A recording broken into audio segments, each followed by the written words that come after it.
Assalamualaikum warahmatullahi wabarakatuh. Saya Nur Aizah, NIM 2011105030019.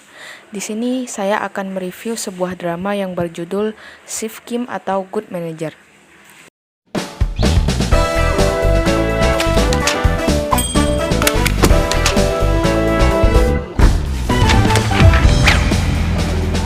대한민국 어디 한 군데 안 썩은 데가 없고 안 허술한 데가 없잖아. 이 얼마나 좋은 세상이야. 해먹기 천국. 무식하게 파일 내 앞에 내놓든지 아니면 자백할 때까지 이틀에 닭다리 하나씩 먹으면서 나랑 여기 살든지. 난 당신이 자백해야 그때부터 인간 대접할 거야. 와, 뭐 이런 개뼈다고 받아 있어? 이런 젠장! 원칙과 자세가 바로 서야 돼. 삥땅에도 도가 있어. 일명 뭐 삥도라고도 하지. 누군가가 해먹은 돈만 해먹는다. 우린 돈만 해먹는다.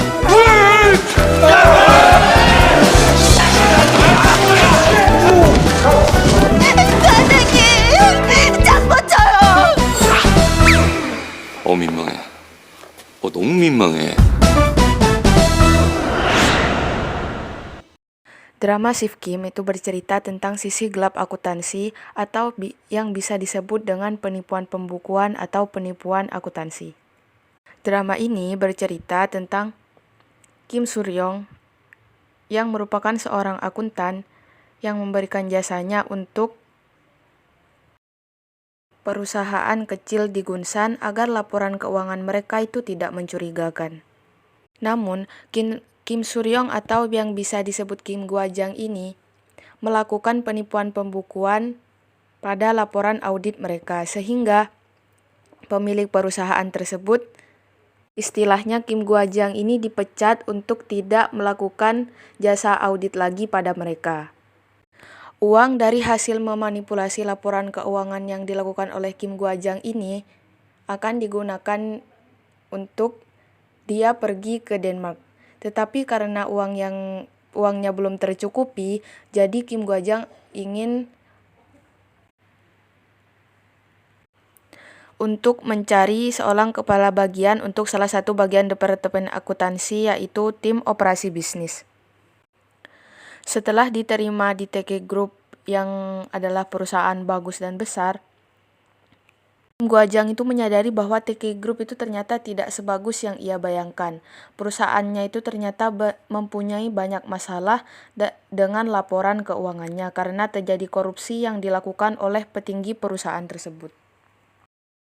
Walaupun Kim Gwajang pernah mengambil uang dengan memanipulasi laporan keuangan, tapi setelah melihat TK Group yang melakukan banyak masalah pada laporan keuangannya, Kim Gwajang itu merasa aneh dan menganggap hal tersebut itu tidak benar.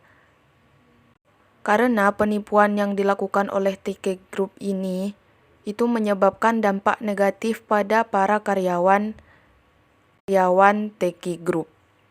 Akhirnya Kim Suryong atau Kim Gwajang ini bersama anggota divisi operasional bisnisnya itu akan berusaha mengungkap kasus korupsi yang terjadi di TK Group. Yang selanjutnya adalah tentang gambaran audit yang dilakukan oleh perusahaan TK Group. Apa sih audit itu? Kim Gwajang menjelaskan bahwa audit itu dimisalkan kamu dan temanmu akan melakukan investasi, tetapi kamu itu tidak tahu apakah perusahaan itu sah atau tidak. Jadi, alih-alih investor memeriksanya sendiri setiap hari, itu akan lebih baik jika orang lain datang untuk memeriksa pembukuan mereka, yaitu seorang akuntan di sebuah kantor akuntan. Dan seluruh proses ini itu disebut dengan audit. Audit ini akan memberitahu kita status keuangan perusahaan tersebut. Akuntan di kantor akuntan itu adalah auditor, profesional eksternal yang tidak memiliki hubungan apapun dengan klien. Tugas mereka adalah memeriksa dan menilai status keuangan klien. Itulah yang disebut dengan audit. Dalam proses audit yang dilakukan, Kim Gwajang ini akhirnya ditunjuk sebagai auditor internal. Posisi Kim Gwajang sebagai auditor internal ini adalah lebih kuat dalam manajemen daripada auditor eksternal.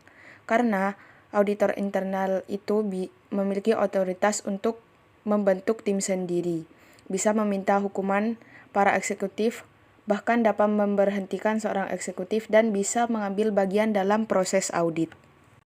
Tapi tidak boleh melihat file-file rahasia tanpa izin. Salah satu etika profesi akuntan itu adalah integritas. Integritas itu adalah suatu elemen karakter yang mendasari timbulnya pengakuan profesional. Integritas itu merupakan kualitas yang melandasi kepercayaan publik dan merupakan patokan bagi anggota dalam menguji keputusan yang diambil. Integritas itu mengharuskan seorang anggota untuk bersikap jujur dan berterus terang tanpa harus mengorbankan rahasia penerima jasa. Pelayanan dan kepercayaan publik tidak boleh dikalahkan oleh keuntungan pribadi.